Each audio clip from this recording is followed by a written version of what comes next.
Guys, famous daw ni sa TikTok ba? Si Joseph. Famous daw ni. Upload mo ako Guys, papalo sa ano. Pa-follow mo ko sa may Facebook page update. niya, no? Ni Joseph Latornas. Famous to. Joseph Benjola na to. Benjola Latornas. Haba na. Sana all na lang famous. Sana all famous. Okay, bye. Maura to. Sana all nga. Okay, bye. TikTok ni mo dong? TikTok. Sa Facebook? Ah, Facebook ka? O Oh, sa pangalan Joseph ni Benjola Latornas. Ay, gi-block man dahil ko ni mo no. Ikaw nga gani. Ikaw nga ni! Ikaw ah. Ako bang na-block? Oo. Ay, ako ba? Blinak mo ako, di ba may sinabi ka? Sana. Ano sinabi niya? Ano? Ano daw? Uy, bitaw. Ayaw mo dire ha? Uy, hindi. Ang tagal mo na dito ah. Ayaw mo dire ha? Tagal mo na dito. Saan ka na ngayon, Day? Quezon City. Sa may Frisco. Huh? Lalo ang gumanda ngayon. Wow. Akala ko nga anak ni Wala, bumata ba ako? Kala pa, di kita nakilala. kilala ka nila eh. Papatumba ko to.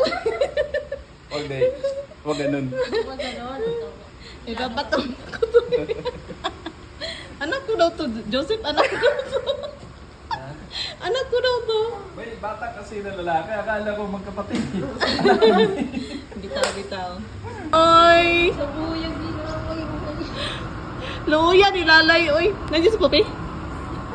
Nasa loob na? Luuyag, lalay. Oy. Let's go. Magpunta sa rada. Maglakad lang tayo, Ben.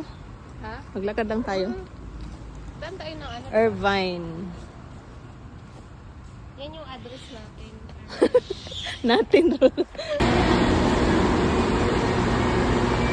Uy, dito kami dati nag-grocery. Dito kami pumunta. So, yan, pumasok kami dyan sa marketplace, sa Rostans. Rostans and Rostans. So, nalala lang namin dyan kami dati nag-grocery pag may kailangan, lalo na ng pandemic. Yan lang talaga yung pwedeng puntahan. Yan lang yung pwedeng pasyalan. Talagang nagre-request pa kami para lang, kunyari, makalabas man lang ng bahay, no? Ilang years din yun. Yan lang yung pinupuntahan. So, buti nga nakakalabas kami dyan. Ayun, tapos hindi naman kami bumili rin dyan. Bumili lang si Bella ng gusto niya. Pero konti lang kasi sobrang mahal. Diyos ko. Tapos pauwi, naglakad na kami dyan papunta sa labas kung saan pwede lang sumakay or sa papunta ng Ortigas. Ayan lang yung lalakaran namin dati. Di ba nakakamiss lang? Tapos pagdating namin ng Ortigas, sa mall, sa galeria, naghanap kami ng mga kainan kasi sobrang gutom ng mga person, lahat. Ang layo din ng nilakad namin na papasok doon. Yung nakita nyo kanina, layo din yun. Tapos wala naman ibang makakainan dyan kundi yan. Kapampangan, pagkain naman Pampanggenyo. Ewan, basta yun. Yan na yun. So, dyan na lang kami kumain. Sabi ni Belle, masarap na yung kaya trinay ko. Hindi ko na. Kinain ko na lang. Masarap yan eh. And then, pagkatapos namin na nag-dinner, kumain with Belle Official Vlogs, dumiretso ako dito sa grocery, bumili ako ng mga gamit ko, like shampoo, napkin, kasi baka pag uwi ko, wala akong napkin sa biyahe. So, dadaan pa naman kami ng Leyte. Yan, bumili ako ng sabon, shampoo, tapos kung anik-anik na mga kailangan ko. Yan. Dumaan muna kami dyan bago umuwi, kasi malayo-layo pa yung uwian namin, and then, busog pa man din, so umikot muna kami dyan sa grocery. Pinakita ko lang sa inyo. Tapos nandito yung isa. Gano'n ng pabango. Namimili ng pabango. Pabango mana. Pabango mana. Ayaw gamit yung juduran kay manima. Kung hinuon ka. Kita yung bumot mo. Permamint lang ako mo. Kaya may ingana na lang. Ano yung black? Buta ng black.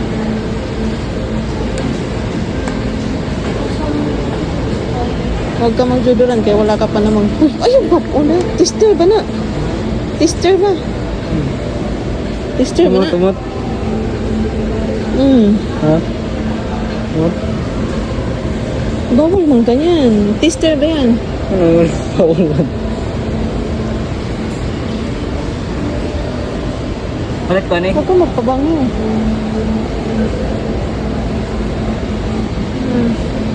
Pinahamot mo, no? Tingnan mo kung ano mabango dyan. Bench na lang, oh. Mahal ginawin siya. Ayan, 120. Mas mahal nga yan eh. Ano to, sad? Ano to? Ano to? Spray. Takip. Ayaw lagi pagpabango ha, kay bawal na. Bawal ka niya. Ayaw. Ito na lang, oh, mura. Pang babae, wow, good.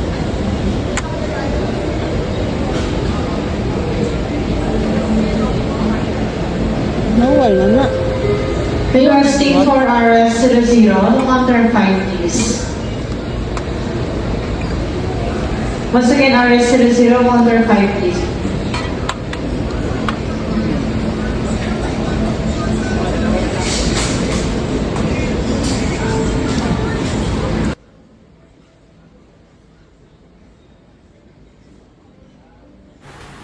Yun, habang pumipili siya ng mga pabango kasi ang hirap-hirap or ang tagal-tagal niya mamili at tagal-tagal niya mag-decide kung anong pabango gusto niya bilhin hanggang sa hindi na lang siya nakabili talaga, umuwi na lang kami. Hindi naman siya nakabili, doon lang naman siya sa lugar na yun nag-stay, kaloka. So habang namimili siya, umikot din ako. Hindi ko lang alam, sarap sa mata, parang ako nasa heaven pag nakakakita ako ng mga ganyan. ng mga bubod sa katawan ko. Ang sarap talaga, parang lalo na sa Watson. Ano yun, parang nakalutang sa Cloud9 siya. Di ba? Basta, masarap sa pakiramdam. Parang nakaka-relieve siya ng, ng sama ng loob.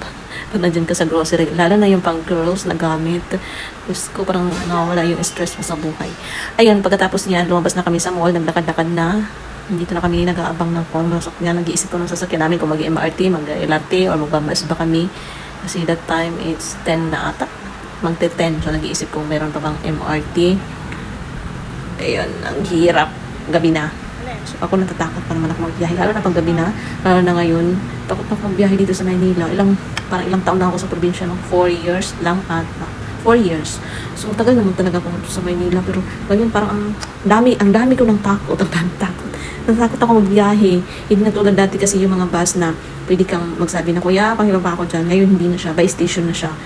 So, kung nasan ka bababa, doon ka sa station nila ibababa. Which is malayo pa doon sa ruta mo talaga. Yun ang naano ako maglakad. Lalo na yung kanina, nawala kami yung una kong upload na videos in. Pero mas okay na sa akin, mas mas na-appreciate ko na manirahan sa probinsya, mas maganda sa probinsya. Yes, tahimik, kahit may mga aso, pusa, mas tahimik, and hindi mas mainit, hindi mainit. Dito sobrang init, Diyos ko, kahit gabi mainit siya. Ngayon, mas na-appreciate ko na sa probinsya. Yan lang, that's it for today, charot.